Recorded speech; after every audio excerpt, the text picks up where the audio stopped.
हज़रत सुलेमान अलैहिस्सलाम और जिन्नातों का वाक़या। अल्लाह रब्बुल इज़्ज़त ने हज़रत सुलेमान अलैहिस्सलाम को वह शान और शौकत अता फरमाई थी जिसकी मिसाल तारीख में नहीं मिलती। वह महज एक नबी ही नहीं बल्कि एक ऐसे अजीम और शान बादशाह थे जिनकी हुकूमत सिर्फ इंसानों पर नहीं बल्कि हवाओं, परिंदों और खौफनाक जिन्नातों पर भी चलती थी। अल्लाह ने जिन्नातों को हज़रत सुलेमान अलैहिस्सलाम के ताबे कर दिया था।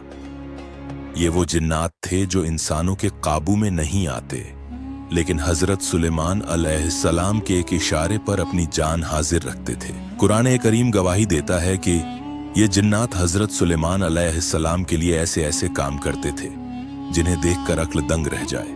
वे समंदर की गहराइयों में गोते लगाते और वहां से नायाब मोती और जवाहरात निकाल कर लाते। वे बड्ढे बड्ढे किले, ऊंची ऊंचे महल और इबादत गाहें तामीर करते थे। हजरत सुलेमान अलैहिस्सलाम का रोब और दबदबा इतना था कि जिन्नातों की मजाल न थी कि वे पल भर के लिए भी सुस्ती दिखाएं। वे जानते थे कि अगर हुक्म की नाफरमानी हुई तो अल्लाह का अजाब उन्हें जख्त धलेगा।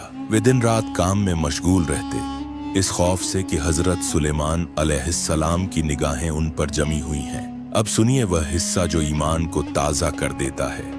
जब बैतुल मुक़द्दस यानी मस्जिद अक्सा की तामीर का काम चल रहा था तो हजरत सुलेमान अलैहिस्सलाम को इल्म हुआ कि उनकी जिंदगी का सफर अब पूरा होने वाला है, लेकिन मस्जिद का काम अभी बाकी था।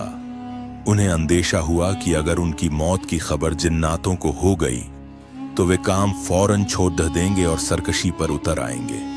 चुनांचे अल्लाह के हुक्म से हजरत सुलेमान अलैहिस्सलाम अपनी इबादत गाह में दाखिल हुए। आपने वजू किया, नमाज पढ़ी और अपनी लकदधी यानी अपने आसा के सहारे टेक लगाकर खदे हो गए।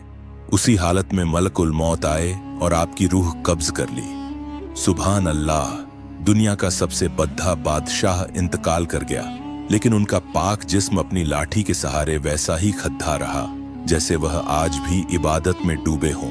जिन्नात खिदकी से देखते और यही समझते कि हजरत सुलेमान अलैहिस्सलाम अभी जिंदा हैं और हमें देख रहे हैं। महीनों गुजर गए, काम जारी रहा और जिन्नात डर के मारे अपनी हड्डियां गलाते रहे और मस्जिद की तामीर पूरी करते रहे।